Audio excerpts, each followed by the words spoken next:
into the sexy Darth Probst candle.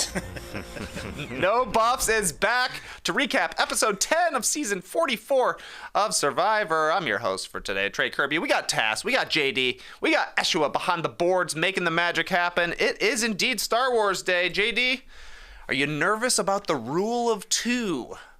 There can only be two Sith Lords, the Master, and of course, Eshua, the apprentice. He's learning everything he can from you, but eventually he's going to have to overthrow you. Oh, we're Siths? I thought he was a young Padawan over there.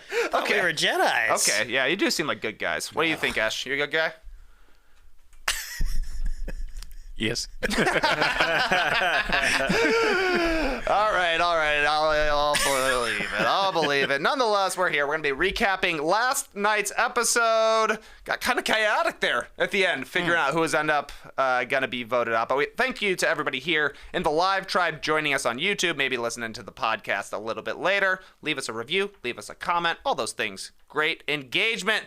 Let's get into this episode. We started off breaking down things from last week's tribal council. Everybody on the beach is talking about how it was quite chaotic. I finally had a live tribal. Very exciting. Right. Lauren is sad that her extra vote is now gone. Of course, it didn't work, as it often doesn't.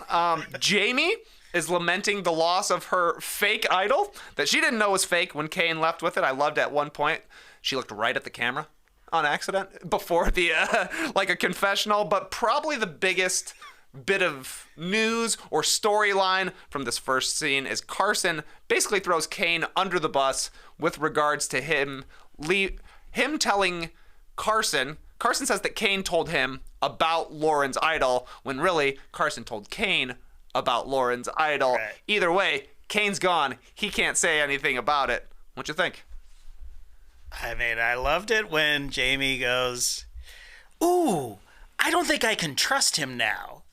He's gone. He left. He's at Ponderosa." It's like, maybe I don't trust that guy anymore. But yeah, I mean, I love seeing Carson lying. Yeah. Lying. Yeah. So deceitful. And it was great. It was awesome. Yeah, he did it a little bit later in the episode as well, right? During the chaos of everybody trying to figure out who we're going to vote off. He had already heard a plan and played off like he didn't hear it when somebody said, "Should we?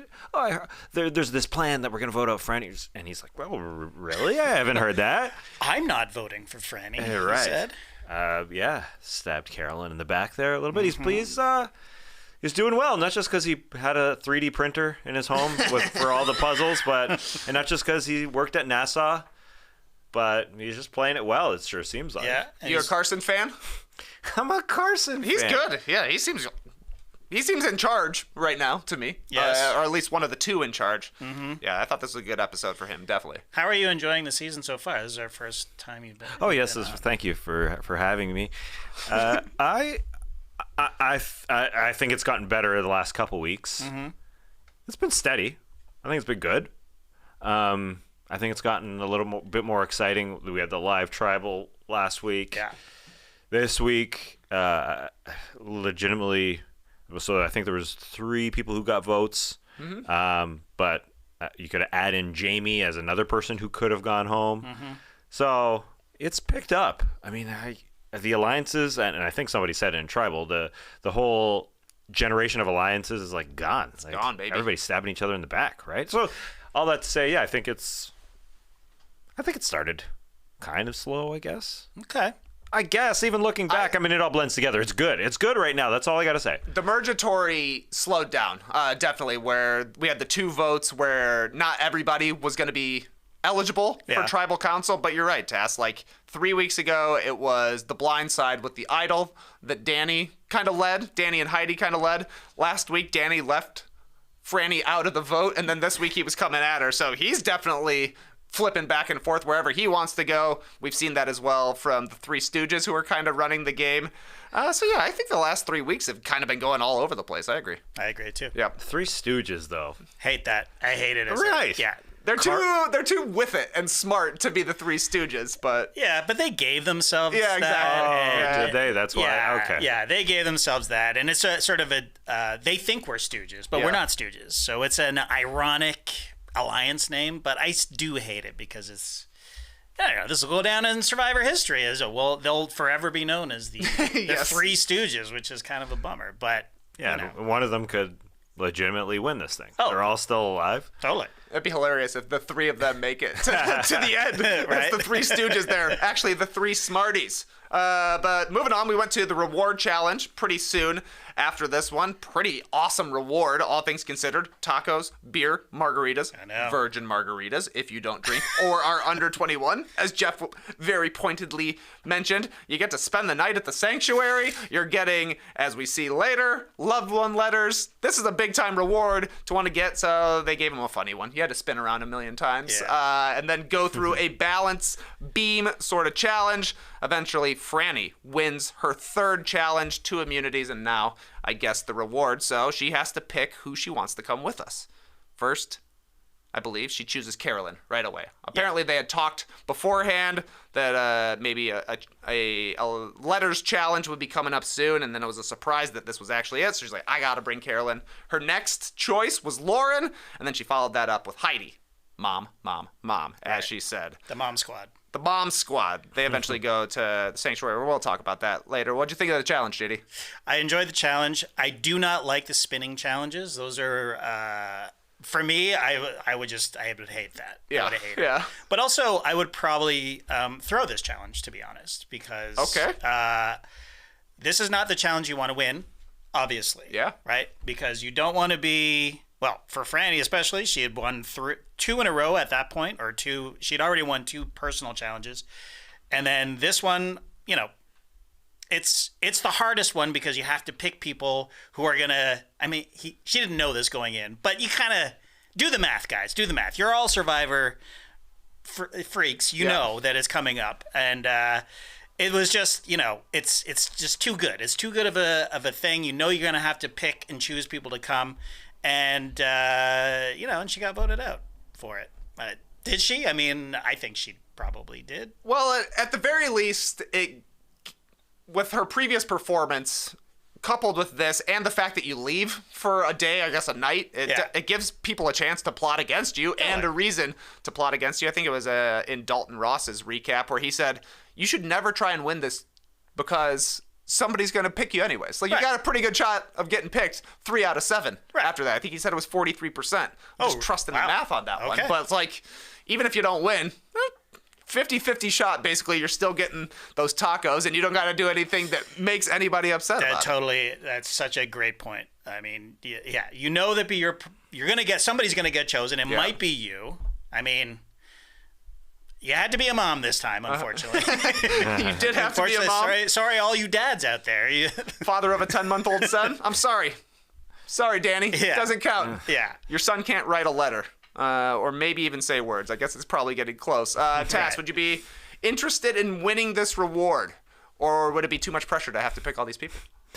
Well, I don't want to be sent home. Exactly. I mean, that's the weird part about this challenge. We have a question later on about whether or not it's in your right interest, and we can debate it there, but it just seems like an inherent problem here for Survivor that they have to change, right? Like if Dalton Ross is writing about it, if everybody knows about it, Carson said it after Franny won. He said, she wasn't on my radar. Mm-hmm. And this was just a single testimony. This wasn't just him lying like he always does. I think he was telling the truth. She wasn't on my radar until she won this third of the last 5, as he said, because he's well aware of statistics. I mean, it's just like I loved watching the challenge. I totally agree. I hate the spins, but watching Franny after the spins on the balance beam, she was in game mode. She usually, like last week, I remember you guys talking about how she was on the balance beam there and she was in just those death stares, like the zone. Yeah, totally. Here she was laughing. Oh, having the time of her life. Yeah, she was high on winning, and the weird thing is, you go from laughing across the balance beam, winning 3 of 5, to knowing you were a target. She mentioned it, and then getting sent home because you're good.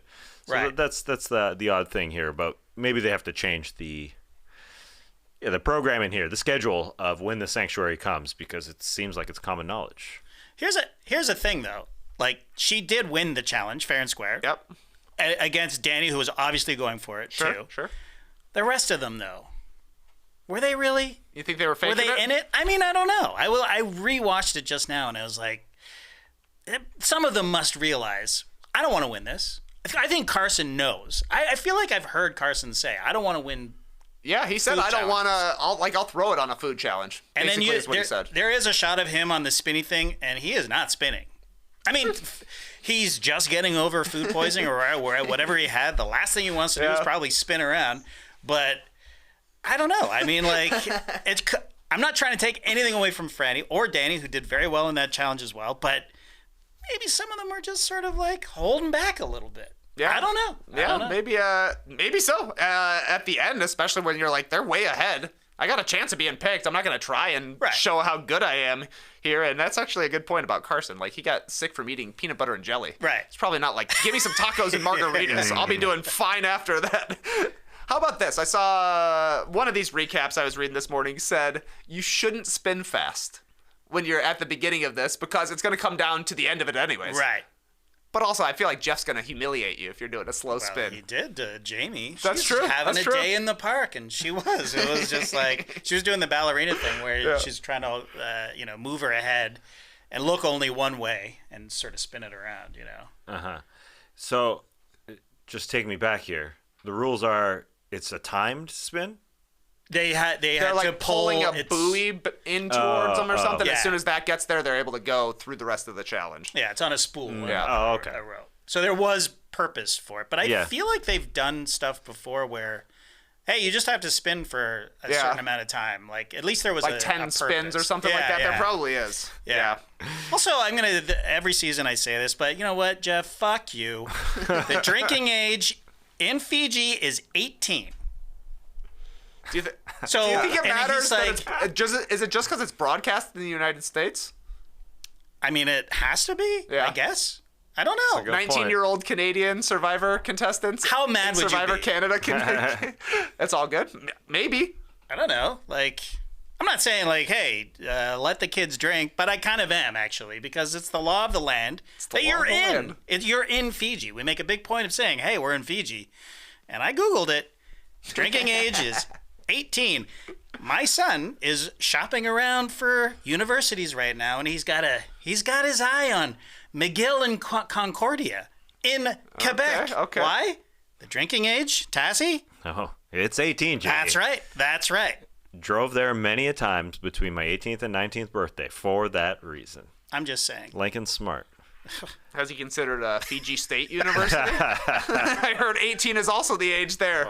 But definitely a pointed mention from Jeff Probst about this. And I feel like we've never gotten that before. And it's definitely been a question I've had. I wonder if people complained or if there is a S&P saying, hey, just make sure that over 21s only. I thought it was mentioned, I guess not the age, but the fact that there was virgin margaritas there for Carolyn, who's been 13 years sober. Yeah, but, well, I mean, yes, I'm glad it was there for her, for sure. But he did say, for those of you 21. Oh, I missed that. Yeah. Funny. So. Yeah, I guess S&P. S&P, man. They're always there. He has mentioned there is S&P on set. Oh. Got to be the rules. It's got to be the rules. Maybe he said so in his podcast. You listen to that yet? I didn't. I haven't yet. Well, we had to watch this morning because of yes, indeed. A preempted local Survivor. events. Local events, indeed. So Franny, Carolyn, Lauren, and Heidi depart for the sanctuary, which leaves the leftovers at the back at the beach, and they are sad. They're pretty sad. Jam, I would say the most upset about it. He's got a family too. He does. I was more affected by Jam being sad than the moms getting the letters. Not that I wasn't affected by the moms getting the letters. I found it very moving. Mm-hmm. But more moving by Jam? I was sad. I was actually sad for Jam because he misses his husband and his family, like his mom. And we also got the flashback, which was nice to see him and his husband and his mom, and it was nice. I was moved by him being upset. I love Jam. Maybe I just love Jam. Yeah, and he's so emotive as well, and it's hard not to empathize with somebody knowing that they're out on the island and that letter is there on the island. Yeah. You're like, there's a package of letters for me somewhere. If only I could dig it up. That'd be a hilarious little bit of a challenge. They just bury everybody else's letters. That's See actually if you can smart. find them. But guys, let's bring the loved ones visit back, right?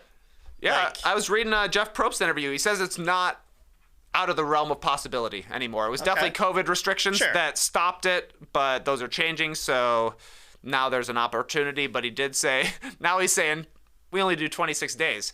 Are you even really missing your family in 26 days? Well, he's like, it's right on the edge of should we bring him out? Is it worth it time-wise?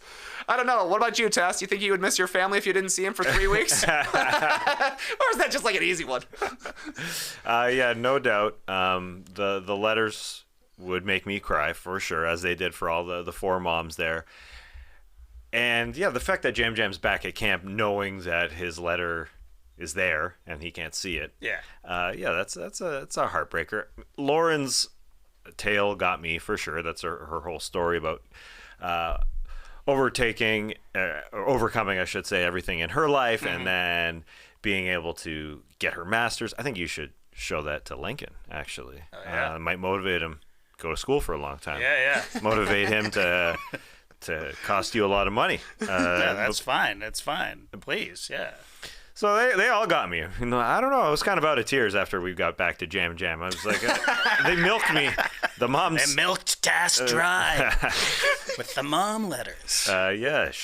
Specifically, Lauren said that her dad never says, "I'm proud of you," and that letter coming in, gorgeous stuff. Great stuff. The 10-year-old letter. Sure. I thought that was actually pretty funny. She's like, yeah, my kids are like, yeah, we're doing good. That was fine. But my dad was really what got me. I love that. I know, from Lauren. My dad, who wasn't very nice to me, it sounds like. My dad had to wait until I got on Survivor and made it to the loved one's letters to tell me he's proud of me. Oh, man.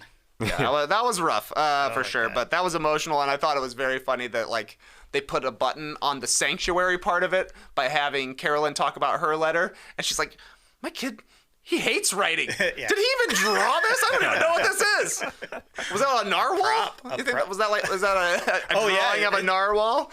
That's a great question. Like, was it a unicorn? Was it a narwhal? Or was it a little bit of both? Yeah, exactly. We also had somebody email in to ask us if we thought Jeff Probst drew that whale because we thought he was transcribing the letters last year. He's like, well, I guess I got to draw this. Yeah. Maybe. He's a man of many talents. He was transcribing letters last year? Not really. We suspected that there were prop letters. Because one of the letters was written from your mom. Yeah. Not mom, your mom. So that was the youngster. tipped us off. That was the youngster, wasn't it? The Sammy? Sammy. It could have been. Oh, yeah. It could have been. He wasn't legal. Yeah. He wasn't legal in Fiji, according to Jeff Probst. I think he was like 19. That's right. He was young. That's yep. right. Yeah. But he told everybody he was older, right? 21. Yeah, Well, he was definitely saying he was 21, 22, something like that. Yeah. Older than 19. So maybe this is why Jeff mentioned it as well, to let anybody keep their bruises up if they wanted to.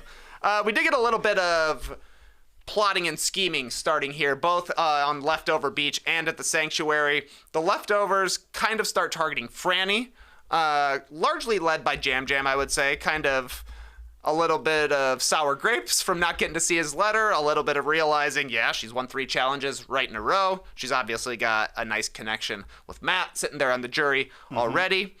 But at the Sanctuary, they're talking strategy as well, and Carolyn finally pitches, how about us women get together and get Danny? Heidi is close with Danny, but she says, I don't got a final 2 locked in, and we're going to see those names coming up quite a bit, Franny, Danny, and the other name that comes up is Jamie, who has a very funny episode in this one. She's with the Leftovers, and she's breaking down what happened with her idol that she still doesn't know is fake, probably until she got off the island, but she tells everybody what happened. I gave Kane my idol. Lauren gave me her extra vote. We were worried about knowledge is power. Kane left with my idol. Telling the truth. And nobody believes her. Literally nobody. Everybody's like, oh yeah, that sucks. That's too bad. Cut to a confessional. She is lying. What a lying liar. She still got that thing. Why would you give it to Kane? Doesn't make any sense. She's telling the truth about a fake idol, and it put a huge target on her back. Is this the ultimate Charlie Brown edit that we're getting for Jamie here? It's bad. It's bad. It's very bad. A little bit. I mean, this poor woman. Like, you can't even tell the truth. Like, you can't. They think they're your lie. Like, it's just it's a chef's kiss of the Charlie Brown edit, really. Yeah. Because it's just. I just feel bad for her at this point. It's just put her out of her misery. Like let's not. You know. It's just. She might be the worst player ever, you know? Like... It is tough when she's telling...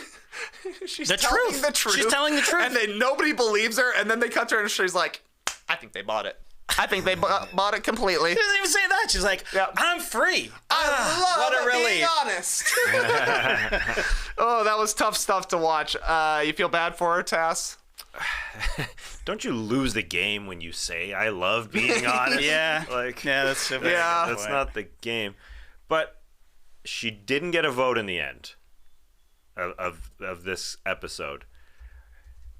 So did it work? Or does everybody just feel get a vote? Does everybody just feel sorry for her or think that she's not a threat? The latter. I don't think that anybody thinks she's a threat other than the fact that she has an idol. But I don't even think they're really confident in the fact that she'll play it properly. Do you know what I mean? Like, well, yeah, but the fact that she has lied successfully in some of their eyes. I mean, she lied, period, in some of their eyes. Most of their eyes. Everybody's eyes. Everybody thinks she's lying. Yes. You'd think that the vote would be thrown her way just because they don't, she got caught. That's a good point, because when Franny and the mom squad comes back from the sanctuary, Jamie... tells the exact same story. She's telling the true story. And she stops them as they're coming in. Like, hey guys, I got a big announcement to tell you. I've lost my idol that you may or may not know that I had in the first place. You know, like yeah, that's what makes it seem. That's what makes it seem even more unbelievable is that she stops them. Right. Yeah. Why make this huge production of it? It I just guess seems like it's fake. But that's her. Exactly. She cannot lie. She has to be honest. And then she does it again later, right? In Tribal. Yeah, totally. Yeah, she said it 3 times to everybody. I wonder if Jeff believes her. You think Jeff believes her? That's a great question. Great point. Franny at one point says it highlights the fact that Jamie's a dangerous player in the game. Yeah, right. What? I guess so. She hasn't done anything, but she had a fake idol that she gave away and then told the truth about it. Is her story That's dangerous? That unbelievable? I guess it's just the fact that she has a story. That must be it, right? That like, if you're going out of your way to do this, there must be something that you're hiding. Yeah, I think the problem is that she's such an earnest person. You know what I mean? Like, and she just lays it on so thick, you know? Yeah. And I think she's just coming to the point where it's that I've been living with this for, 8 hours now since the tribal council, and he walked out with my idol. And I just need to get it off my chest. So I'm going to tell everybody, and I'm just going to not stop talking about it. So you buy it. You know what I mean? Like, yeah, totally, and maybe she's self-aware enough to know that it does sound like a cockamamie scheme because there's a lot of moving parts in it, right? For sure. We were worried about an advantage that happened last season, right? That's true. Mm-hmm. And so we shuffled everything around. Lauren's extra vote went here, blah, blah, blah. And Kane walked out with my idol. And, you even get a little shot of Franny going, oh, you should have, said stop or whatever. Sure. But then you can't because everybody's there. And then she turns around and says she's totally lying. But, it's just, it's the earnestness, I think. It's just, she's just a person who just, I've said it before, she can't contain her emotions. Sure. You know what I mean? Even when they're sincere and when she's trying to tell the truth. And it just, people are like, okay, she's obviously lying to my face. She doesn't seem real, especially, in this scenario. So, but she's so real. That's the thing. Exactly. Yeah. Why would you tell the truth and be honest on Survivor? Something's up here. What if she did, last question, what if she did, going back to last week, stop Kane in the middle of him leaving and from her perspective, got an idol, a real idol? Is that a negative for her? At least she has an idol in her pocket. I know it's obviously a huge declaration. I'm getting an idol. Yeah. But isn't that better than somebody walking away with your idol? I mean, you have to be tempted, right? There must be something in the rule. I wonder if it's once your torch is snuffed, you can't do anything. Oh, you could. Yeah, So that's in a the great walk- question. What kind of interaction can they have? Yeah. It's But like, when you get voted off, though, there's lots of time. Kane gets up, yeah, you're takes right. a couple steps. You're right. Let's get that fake idol back. He said it was in his sock, so he could have just literally reached down and Dropped it. Yeah, I don't Picked know. this up. to her. I don't know if he's been asked in his exit interviews, but he's had some exit interviews. Well, okay, let's jump to the actual tribal council, the next tribal council, when she's like, just to be clear, I don't have an idol. Kane walked out with it, shot of Kane. Now, did he confirm at the time, like we just stone face, poker face, like right into the camera, basically looking right at her. And he didn't do it. He didn't react at all. Zero reaction, but we don't know if that could have been 2 hours before. We don't know exactly when that shot was. People are like, when was it? What was he told by producers? If you're asked, you can't react. Yeah.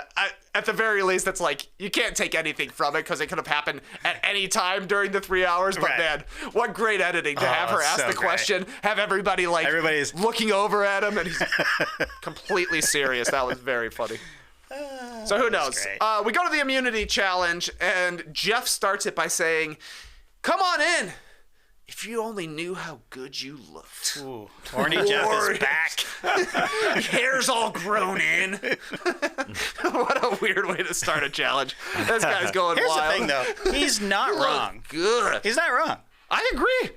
It's you're in that. What are we? Day 17, 18. Yeah. People are starting to get Survivor sexy. Like they got a little sun. They're sort of trimming down a little bit. They're lean. They're mean. Totally. Yeah.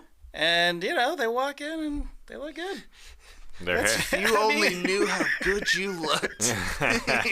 Jeff, you got to get off the island, sir.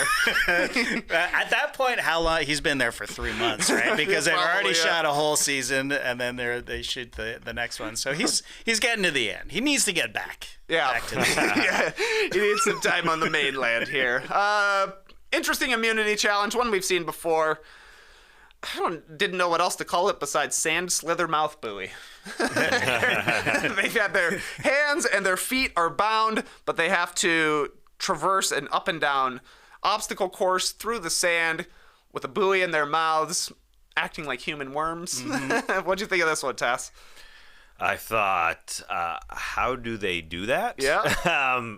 With their hands tied to their sides, but you can sort of, plant your hands and plant your palms and project yourself forward. But yeah, the acting like worms is exactly right. It was, I think, Danny who was doing an incredible worm. Mm-hmm. He's so good. He was phenomenal at this. And then he got to the end first by a huge margin. And Jeff said, after a while of him working on the puzzle while no one else was, Jeff said, Danny was here first but made absolutely no progress on the puzzle. Damn. Cutthroat stuff. But yeah, I thought, watching Jam Jam and Carolyn.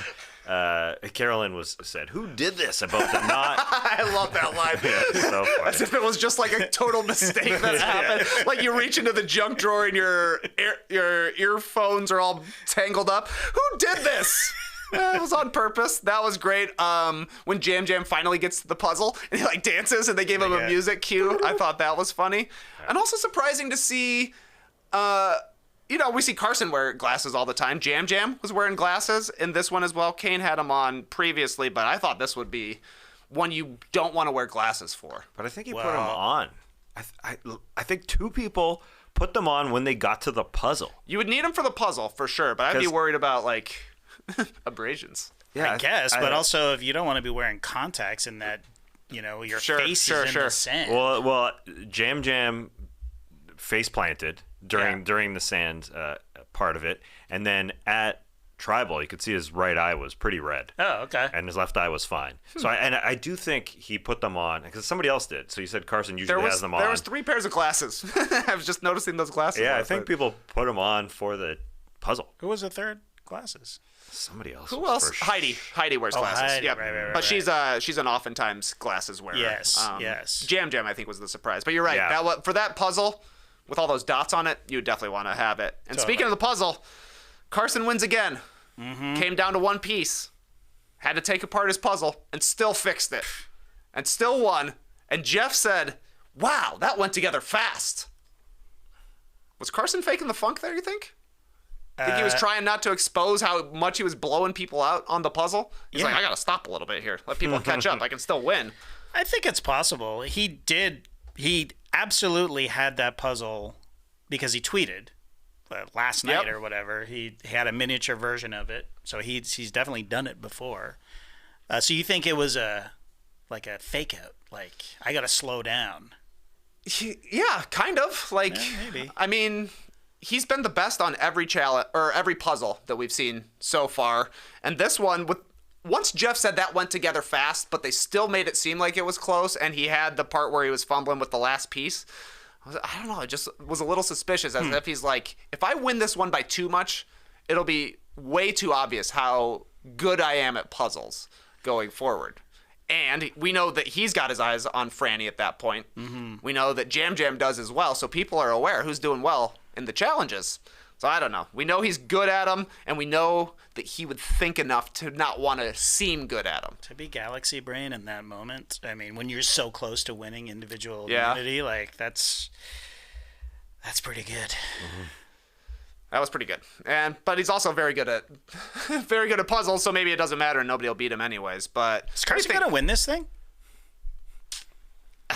He seems like the winner right now. There's only 7 people left, but it feels like he's in the lead, and it feels like he's been a main character for the show for the entire time, alongside the 2 people he's been working the most closely with in Jam Jam and Carolyn. Looks like that's coming to a head next week as well, so that should be cool. Do you think it's fair to ask that they're reusing these puzzles so anybody could reprint them and just be ready for it? Or do you think they should completely mix it up going forward? I think, unfortunately, for the Survivor crew and all the production crew that works on this, they're going to have to come up with new puzzles. Carson has sort of forced their hand, it feels like. Isn't he said, like, if you can afford a 3D printer, which aren't that expensive, right. I thought that they'd be more expensive. But if you can afford one, you can afford to do what Carson did and print them and practice your ass off. And we also had Matt, I guess it was, the guy who left earlier in the season with the shoulder injury. Yep. He built something in his backyard, right? Mm-hmm. Like it was a course, I guess, so it's different. But I mean, it's an old show, I guess. They've been repeating puzzles for a while. What's 44 times 13? Quickly. 440 660 something like that. It's a lot of puzzles. Is the point. And then to have to come up with more puzzles. That's way off. 13 at least. Around 13. Not everything is a puzzle, but there's about 13 puzzles in a season, let's say. 1 per episode. Sometimes there's 2 in an episode. Sometimes there's none. But it's a lot of puzzles. I mean, he makes me want to buy a 3D printer. I don't know what I'm going to do with it. It seem more useful. Yeah. Yeah, like what were you ever use it for before? But now you've got a perfect use case. Getting on Survivor and practicing the tests. That's right. For you guys, for sure. But how do you even oh man, I don't want to get started with how do they work, but I know how they work, but how does he know the pieces to make? Like, you know what I mean? I think there's patterns you can find. Right? Yeah, there's patterns you can find, but how does it work? I only say polymers. Like if like people say, how does a 3D printer work? Oh, polymers, of course. That's what's expensive, I think. The polymers? Well, I would imagine. Yeah, once it's like you a get the printer housing. is cheap. It's the ink that gets the ink kills you. Yeah, that's a great point. On to the plotting and scheming. We start with Franny talking about how excited she is to show her social strategy. This is the first time she's going to be going to tribal council without immunity. She says the test. I love tests! Did you know it was going to be Franny when she gave that confessional? I mean, yes. That was a lot of hubris at that point. Right. I love a test. It's a hard test, to be fair to Franny. That is a tough one. And she failed. And it was tough, yeah. Yeah, it was a tough loss for Franny. But for the plotters and schemers, it seems that Franny, Danny, and Jamie are the main names on the chopping block. Carson and Jam Jam are trying to figure out ways that they can go after Franny while not completely jeopardizing their relationship with Carolyn. We'll see how that plays out next week. Danny is doing breathing exercises at one point, and then he tells Heidi that they have a plan to get rid of Franny, and I don't even need you as a number. Yeah. That was a strange scene to me, since those two seem to be each other's number ones, at least heading into last night's episode. Were you surprised that Danny was so flagrant with that little bit of strategy. I too thought it was weird. I thought it was a weird edit. I feel like we missed a part of that conversation. Maybe she wanted to be let off the hook in terms of, I don't want to put her name down. Yeah. And he's like, well, you don't have to because I have the numbers. Sure. Or he was just like, but it didn't really feel like well, fuck you, I don't need your vote anyway. So I'm going to do what I'm doing. But he did add that line, was like, hey, if you want to win, you got to vote her out. That's what he said to him. That's true. That's so true. Maybe he was like, hey, man, it's going to be Franny. Either put her name down or don't. I don't need your vote. Yeah, you're right. That's maybe a little less nefarious than it seems to be if we just missed out on a part where we've seen a couple of times already this season where people know which way the votes are going, but decide to keep their votes with their alliances to not reveal anything. So maybe that's what was really going down there. Also at the last second, Carolyn pitches voting out Heidi because she thought that conversation was weird, which it definitely was. Carolyn tells this to Jam Jam, and his jaw just drops. I had a literal LOL at that moment. Mouth wide open. Totally. He does that a lot. It's great. Yeah, he's got a great reaction face. And then hold on, no, but it was Lauren that introduced the idea, right? Oh, yeah. Like, she was the one who said, yeah. let's just get rid of Heidi. And then Carolyn was like running. I'm in. Because true. because it took the attention away from Franny, who she's They were getting obviously close. They were getting close, for sure. Also, right before we go to Tribal Council, we get a shot of Carson staring into the fire, talking about his chaotic and his clever side. Tass, are you more chaos or clever, would you say? Definitely chaos. I like to think the clever side of things. Maybe I will be clever after I buy a 3D printer. Yeah, I'm more... You got to plan it out if you got a 3D printer, for sure. Yeah. Well, listen, the chaos is what makes this season pretty fun. Yep. It's heavy. It's heavy on the chaos. And I don't know if that suggestion from Lauren to throw out Franny, was it Franny? Is that what we're saying? Heidi. Lauren said, let's say, why don't we just vote out Heidi? Yeah, right. Yeah. That I don't know if that was just thrown in there at the end to throw off the scent as we went into Tribal, but I mean, there's just so much. It feels like even the editors have a lot that they're leaving on the cutting room floor. Is that happening more? Is there more chaos this year? Or maybe not. I mean, there's a lot of chaos on that beach. Compared to last year, there's a lot more chaos. For sure. Definitely compared to last year. The cinematic shot, honestly, gorgeous shot. It looks awesome. Of Carson wearing his tucked-in dress shirt and his palm front or whatever it was. It was like a weird outfit, to be honest. Like, even for Survivor, it was like, what are you wearing? It's Tribal Council, but sure. Dress up. But he's on the precipice. He's like, this is what Skates has been waiting for. I almost called him Phil. This is the betrayal. This is it. Yeah. Do I betray Carolyn? Because she's not part of the vote. Him and Jam Jam are on the beach saying, this is not going to go well if we don't involve Carolyn. But Carolyn obviously wants to keep Franny. But all of us think we should get rid of her. And that's it. This is the stab in the back that we've been waiting for. And he's just looking at the fire going, do I do it? Do I stab my biggest ally, one of my biggest allies in the game, in the heart? And he did. As Hannah Banana said, people were tweeting that it looked like Carson was entering the Tri-Wizard tournament at that very moment. And he definitely started to play the game. I guess he chose chaos and being clever. Yeah. It was the smart move, and it's definitely going to throw a wrench into their plans going forward. At Tribal Council, there's a lot of talk about if you should try and win challenges. Yeah. Danny says yeah, because he wants to be a legend like the Robs, the Parvs, the Jeremys. Mm-hmm. Anybody else you would have thrown in there? If you were listing your legends who you wanted to be like? Jeremy, I thought, was an interesting addition. Firefighters, of course. Yeah, they got to stick together.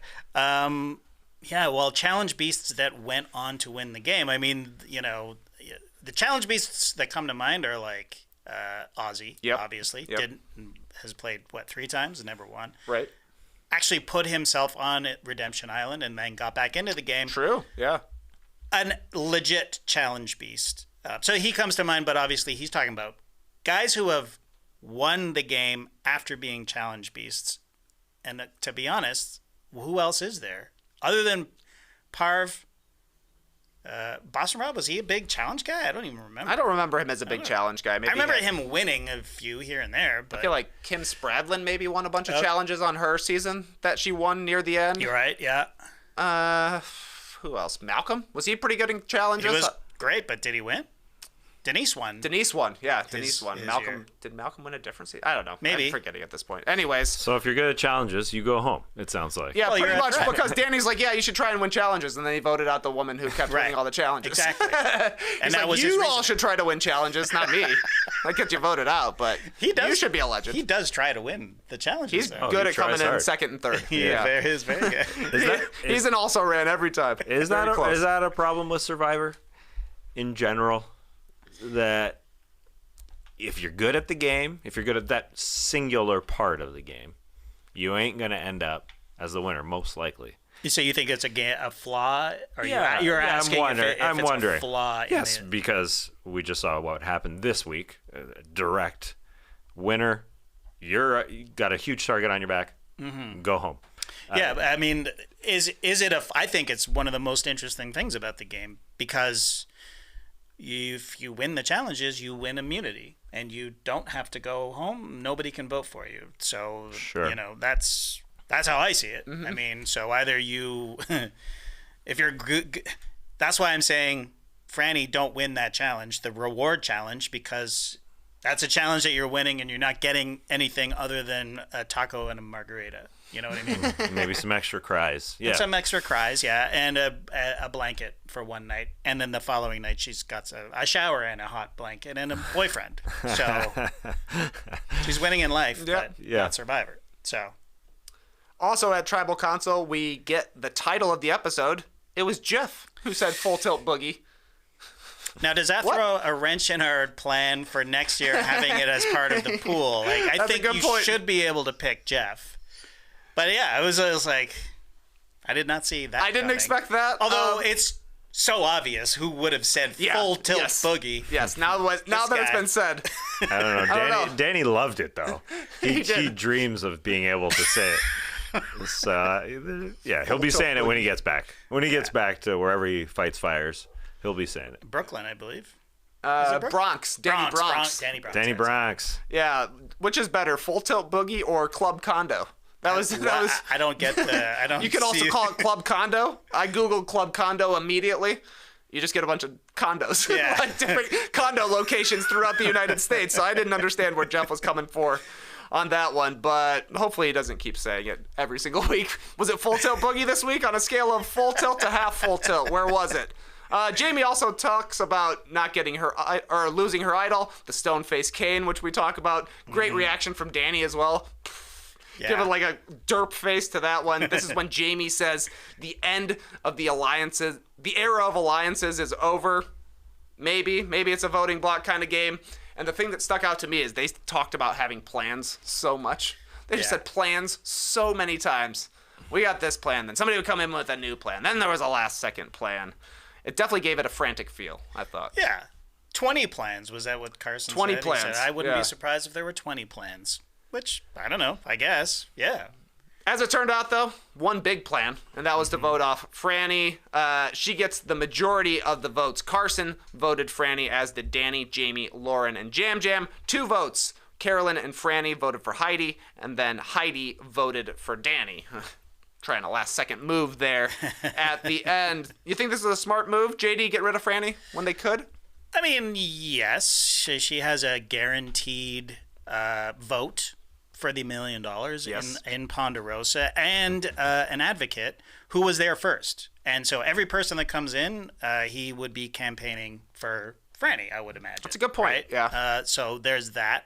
And she is good at challenges, and she is well-liked. And the consensus seems to be that if I'm sitting next to her at the end, I'm not going to win. So she's a big threat. So, yeah, she had to go. She was an obvious choice, really. You agree, Tess? Totally. She had a lot of friends as well that would end up voting for her. Totally right. So, yeah, they shit a lot of people on. Yeah. What are you gonna do? She was a challenge beast. She did what she had to do. She had to win. She was high on winning. I know you can sit back and say, oh, she should have lost that one, but she No, couldn't. yeah, exactly. I think she said something about athletically feeling like this was her peak, and like she's just rolling with it. Again, she was smiling. It was an evil smile on that beam after spinning in that challenge. She was killing it, and it's interesting to hear you guys go through the history of the show and hear you guys name some of the beasts. In terms of challenges, a lot of them are women.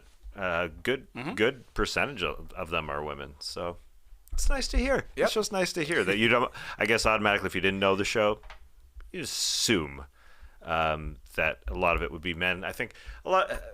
Just me being a casual fan, men have a lot of the sort of the historical gravity. I guess the names, your Boston Rob, of.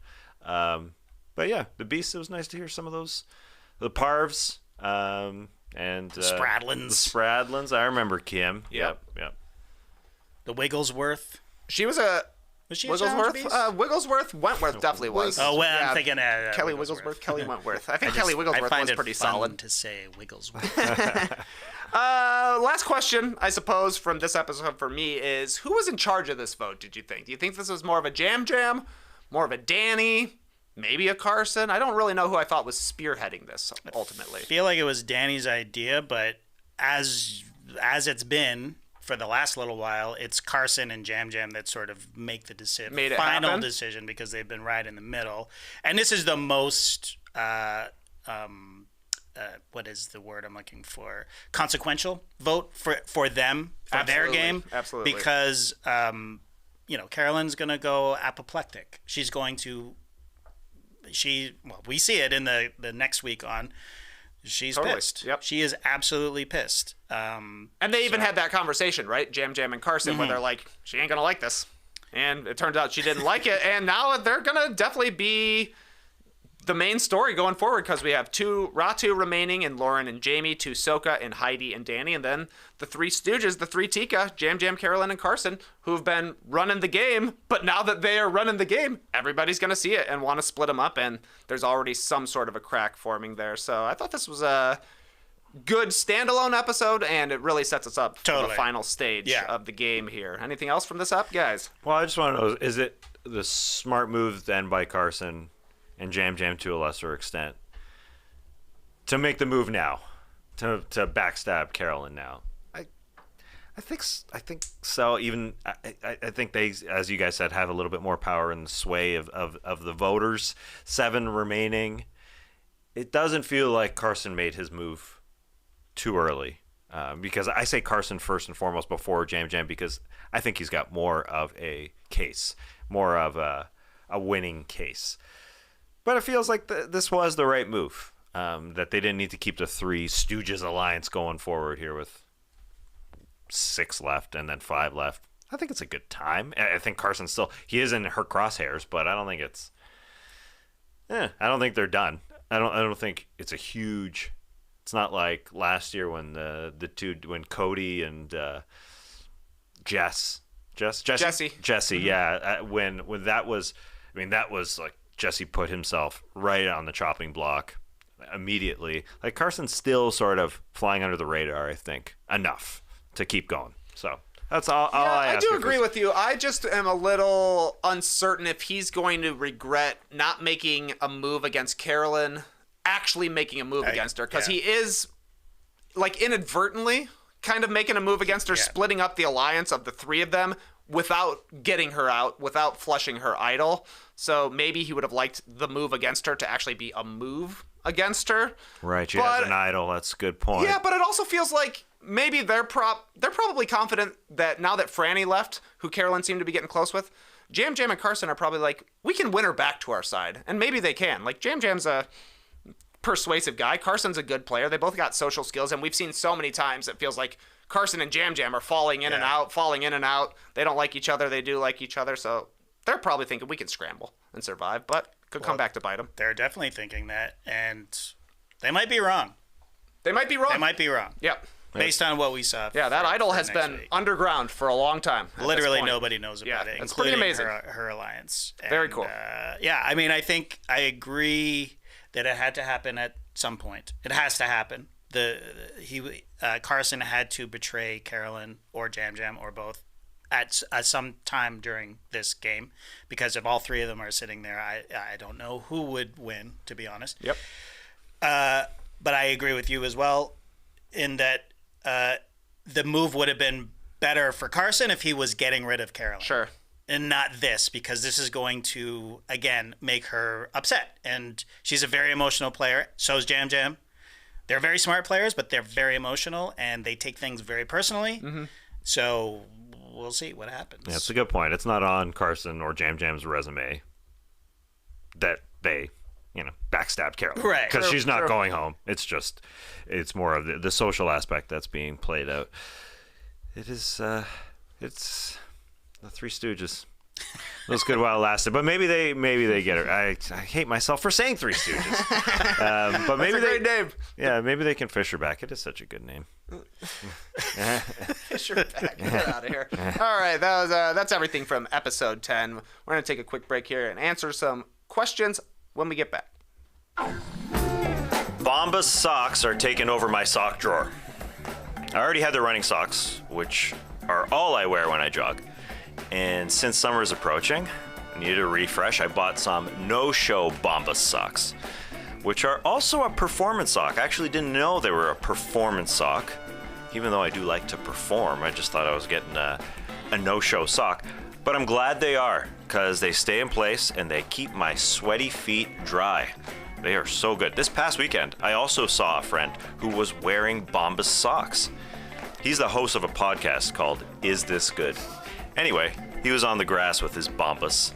He stepped in a wet patch and said, it's wet.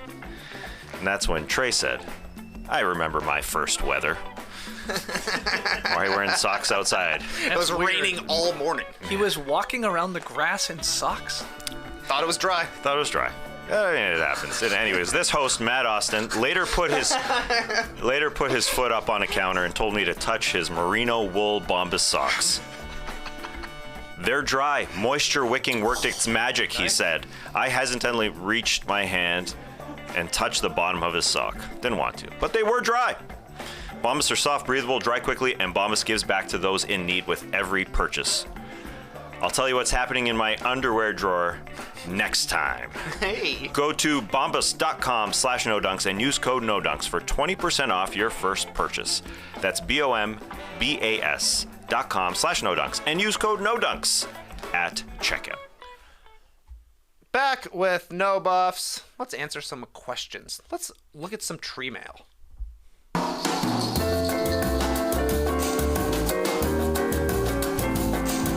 Oh, got some great questions. Got some on Twitter. Got some emails. First one specifically for you, JD. It just says, who's your favorite of the Three Stooges?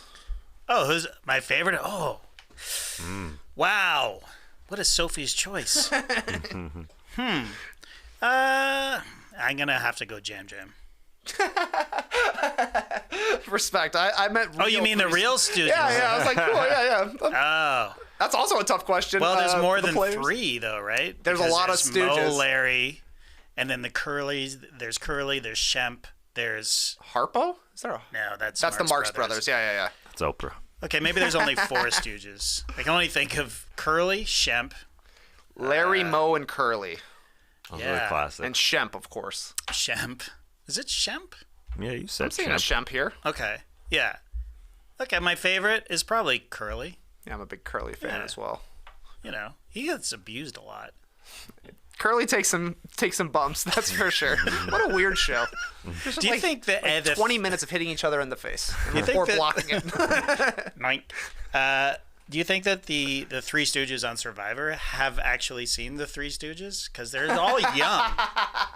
They are pretty young. The Three Stooges is old. Yeah. Very old. I mean, they did a reboot with Will Sasso. They did a reboot. That is weird. I've never seen it, but I love Will Sasso. But Carolyn and Jam Jam, I would say maybe have seen the Three Stooges because they're like our generation. It was on Nick at Night all the time when I was a kid. I wonder if they ever do that. That was a sweet the block. Boop. All right, here's some real emails. First one from Doug. Always sending in great questions. Kind of talked about this already. Should players be suspicious of the Sanctuary reward from now on? It seems to now be the typical spot for the letters from home reward. and winning that reward is dangerous. I think we all agree. Is there anything they can do to change this? You should want to get letters from your family, right? Yeah, 100%. It should be the biggest win. Yeah. I mean, the solution is, we talked about it before, bring back the reunion. Bring back the loved ones visit.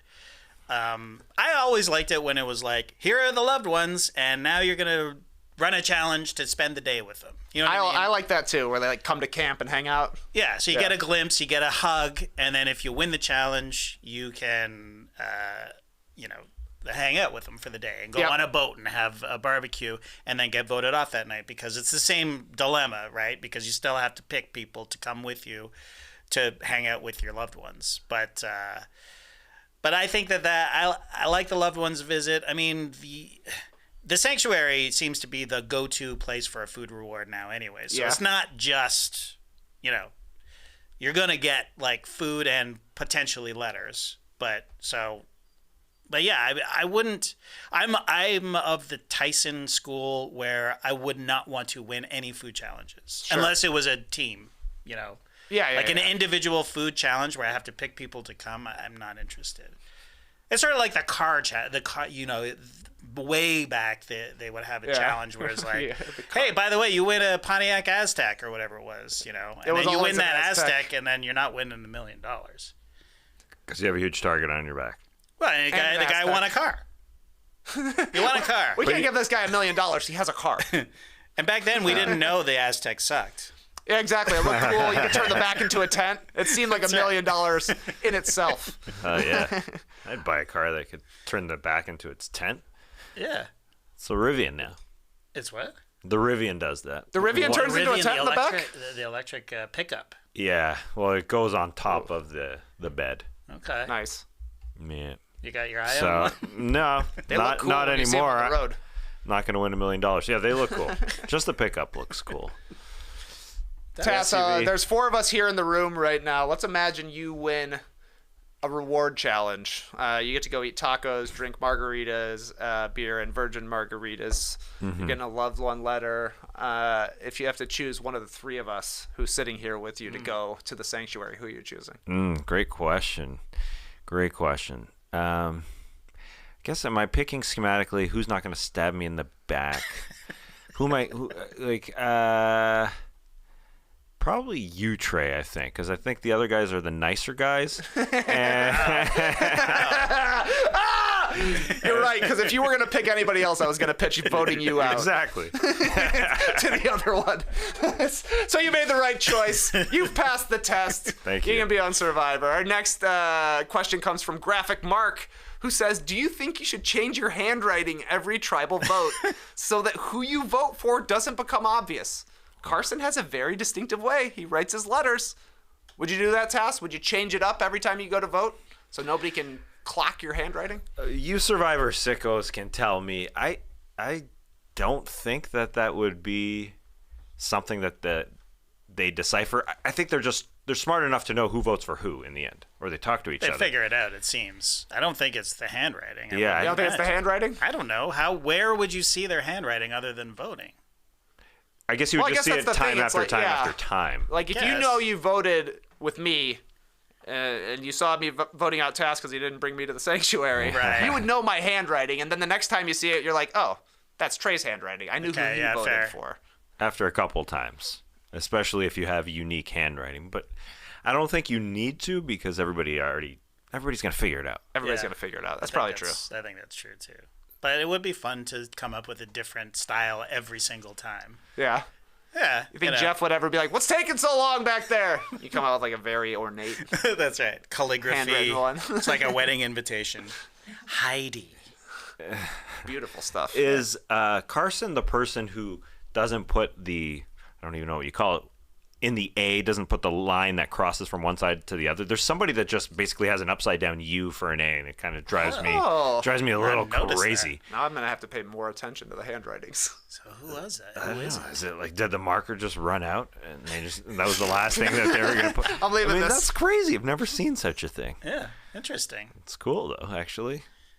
Maybe that's him? Could be. Maybe that's the That NASA would be a way. dead giveaway. That's a good point. Is there I don't think a lot of A's in NASA. No. NASA logo doesn't have. No, it's they right definitely standard. cross. No, they don't. That is it. That Wow. is it. Yeah. That must be That's him. crazy. That makes This sense. guy must be smart. He's using the NASA font. Get him out of here. Well, he's part of NASA, isn't he? Like, is he like some sort of training He's program? in some kind of training program Yeah, because it he's must also be. a student here, right? Yeah. Smart guy using a smart handwriting. Yep. Damn. I would definitely switch up. Right hand, left hand. You'll never know where the votes are coming from. That's a good strategy right there. I don't know if my kids are going to listen to this podcast, but I do the same with Santa Claus.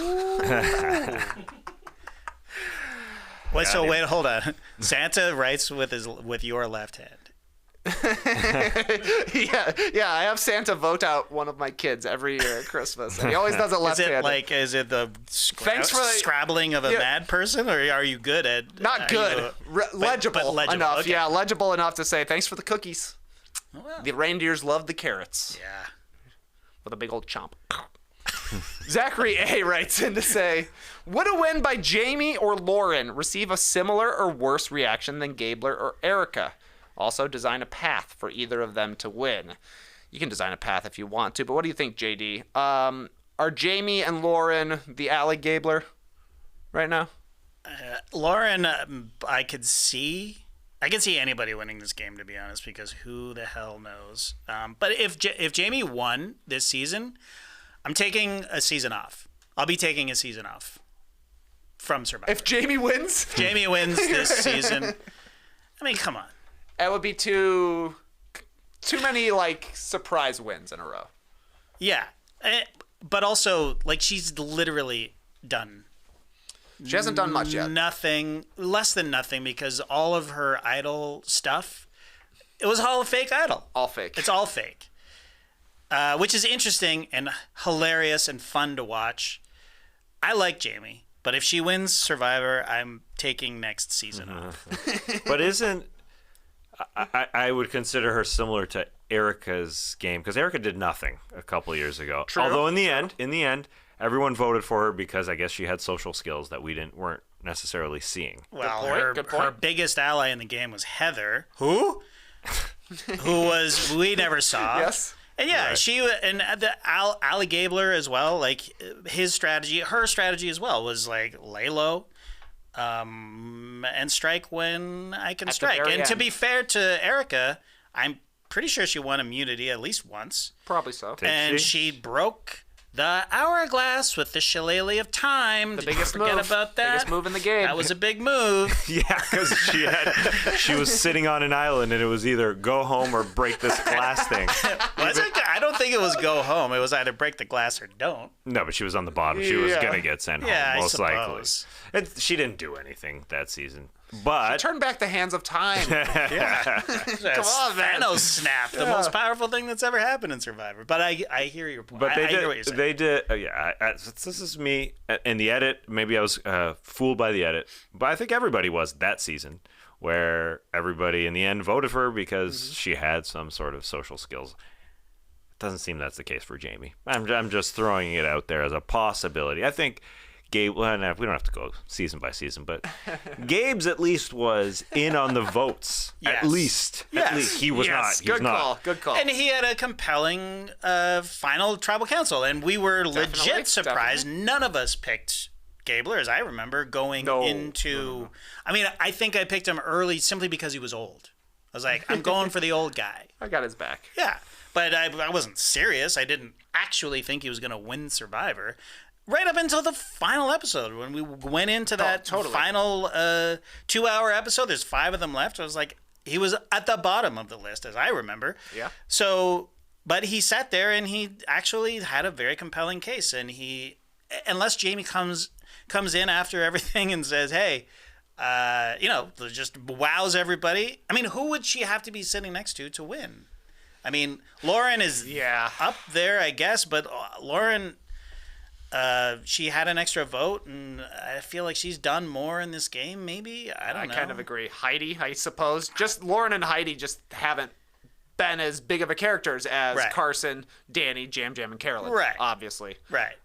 So I guess that's who it would be. But yeah, I think Jamie is more of a Gabler than Lauren. Lauren would be an okay winner at least, but after Erica, Marianne, Gabler, it feels like we're getting a more traditional winner, somebody who's making big calls in the game and making big plays.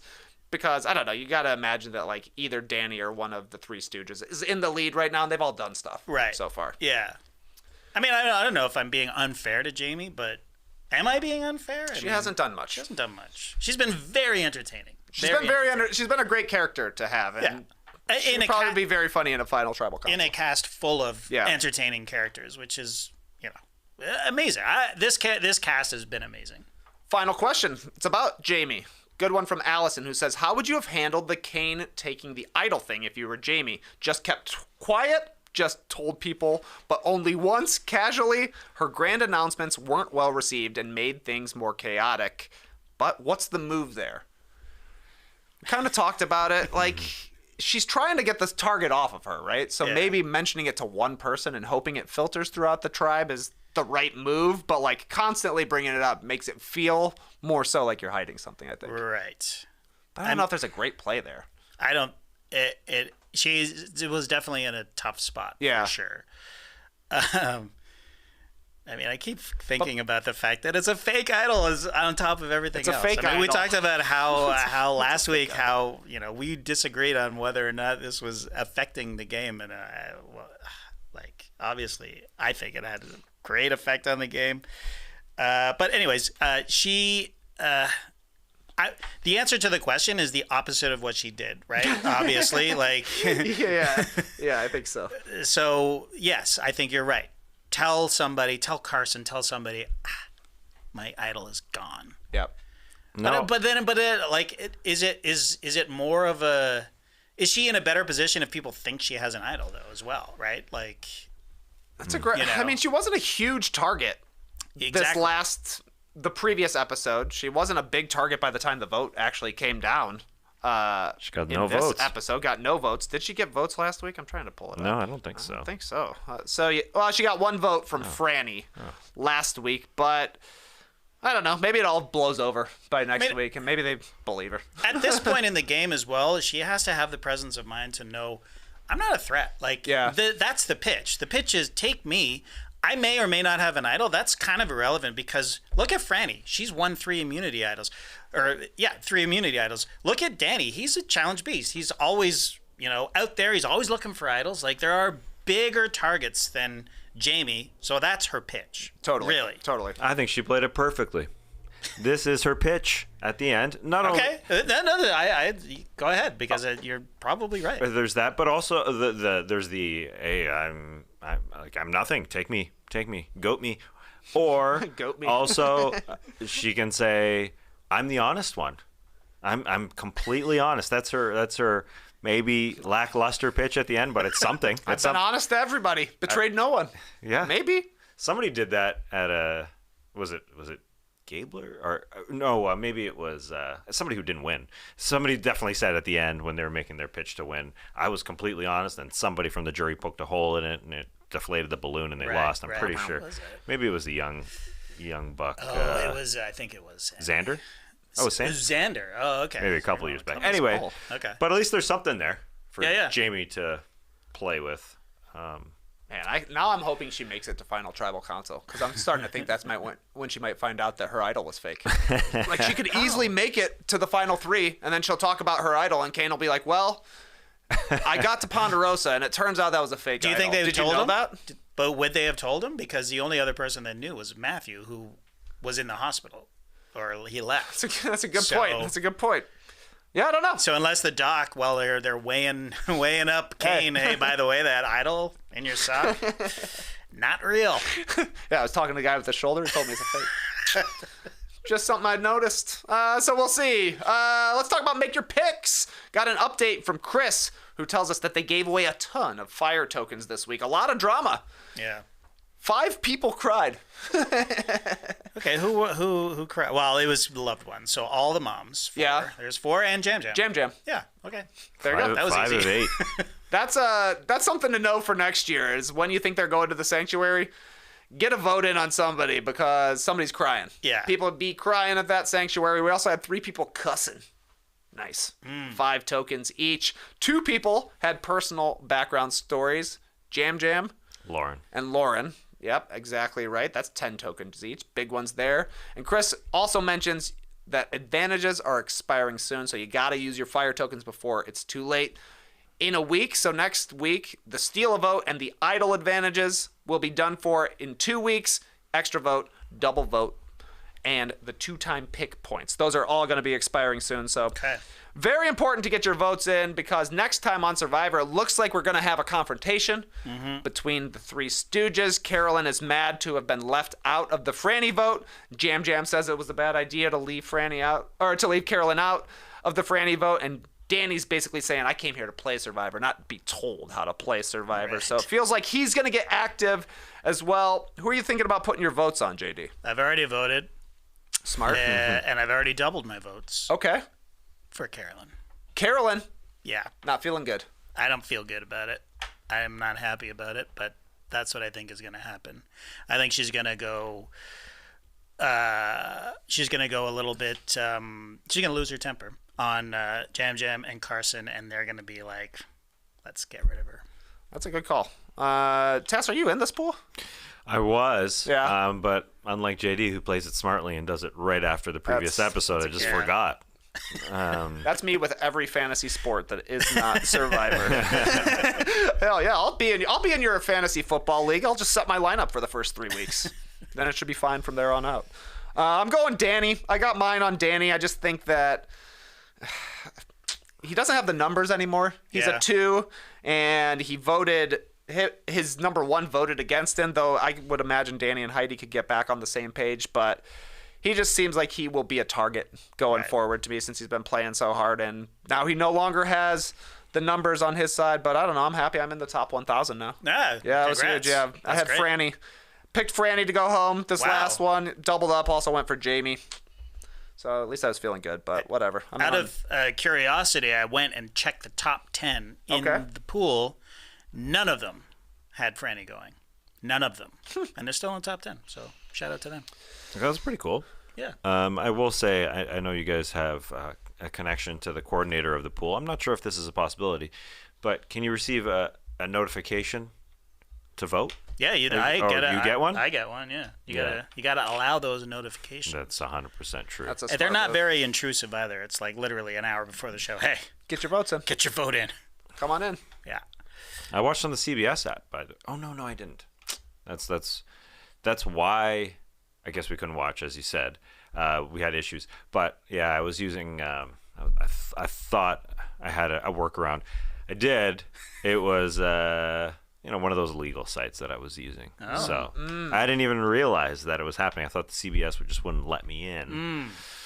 But anyway, interesting stuff. I'll give you a link if this happens ever again. Okay, cool. Please do, actually, because I had to wait until the morning to watch, because I'm a streamer kind of boy, so I was Paramount Plus mode, and they don't upload until midnight. I'm sure midnight West after Coast or whatever. The Westies watch. But yeah, can't wait for next week's episode. I assume Skeets will be back. He's at a wedding today. People were asking. It was pretty cool. He got invited to Matt and Franny's wedding. Wow! Congrats to Matt and Franny. Yeah, they really like the podcast. I loved Franny's her exit. It's like I get to be front row of my favorite show. That is cool. It was like, that's my dream, is voted out first on the jury. That's what I'm shooting for. Just to watch as many tribals as possible. Just be there. You're on every episode? You're on every episode. And then you get a front row seat, and you're basically a 2-week vacation. Yep, you get 2 weeks to think of like a sick question to ask at the end. That's right. It's not a bad spot to be. Less stressful probably than trying to win $1 million or build a fire while Jeff yells at you. I do want to throw this. I know we're going to leave soon here, but the live tribe at some point mentioned they're not listening to us today because I think it was Hannah Banana on the live tribe spoke up as soon as we started talking about the Nassau font. Oh, yeah. I wanted to figure it out myself. All right, Hannah Banana, we got there. And we're always watching. We're always deceiving you. If we're not outwardly saying what you're saying, we're always watching. This is Survivor here. We're scheming. We're scheming. We're seeing it, but we're not saying it. So thanks, Hannah Banana. Thanks, Hannah Banana. I'm not seeing it. I don't have. You're not seeing it. You're setting. You're not seeing it. I can't do it. I can't do the multitasking. I can't. Oh, I thought you were just trying to let us know how it's done, because I know I'm guilty of burying my head on our daily No Dunks episode way right. too often. Just fire and takes, no problem. Yeah, we don't need That's it. big time. We know. I always I started off taking a lot of notes, and I never look at them, and I forget everything anyway. So I'm just trying to be more present. That's a smart idea. Actually, for me, I find that taking notes, the biggest benefit is that writing it down puts it in my head to remember for later. There is that. Yeah. But man, you look like you're flying free right now. I'm pretty jealous. You're being present. Are you doing That's so nice. Are you also doing the Danny breathing exercises? Yeah, I got the jiu-jitsu diaphragm breathing. That was villainous breathing from Danny. Yeah, I saw it live, Tribe. I saw you saying it looked like he was a villain the way he was breathing so Nice. hard. Last question, JD. What do you think happened with Matt and Franny when they got to Ponderosa? Oh, They stayed up and talked all night, I hear. Oh, is that what they That's said? what they said. They talked. They talked. Okay. Well, I think it was probably the horniest two people I've ever been in Ponderosa, other than maybe Boston Rob and Amber, who I think went to fair. the end together. But it's like, honestly, get a room, you guys. Like, can you imagine like Brandon and who else is there? It's like, where did Matt and Kane. Franny go? Kane, yeah. They're just like awkwardly looking at each other while. Well, who knows that while they talk in the next room. While they're talking in the next room, they're apparently together to this day, or at least as of Matt's vote out. I didn't see Franny talking about it, but I have to assume they're still on the up and up. Only time will tell. It's I'm sure they'll beautiful, show up though. at the reunion and talk about it. That'll be interesting to see. What's better, like a life partner? You meet a life partner or win $1 million? I mean, Oh man. Okay. You can That's meet a tough question. It's a tough question when you have a life partner, because I'm like, I do love having my wife. yeah, it is nice. I would like to have both. Yes. A million and a life I partner, mean, but I think if you had to choose, all things considered, I think you get a life partner if you I'm have $1 million. going life partner. I will go a loving, supportive human in your house for the rest of your life. Over $1 million minus taxes, I guess. Yeah. I mean, we're Love talking and adoration. $600,000 after taxes, give or take. That's a lot in Fiji. My Poor my Eric. life partner's worth at least $700,000. Poor Erica and Marianne. God, how much tax do they have to pay? Canadians? Yeah, No. taking $1 million No, I thought over the border. I think actually in Canada, yes, income taxes high. Yes. However, prize money. prize money, I think it's not taxed at all. Wow. I think that's a downfall of winning any sort of lottery or prize money in the U.S. Yeah, versus Canada. Pretty sure it's zero untaxed. Wow.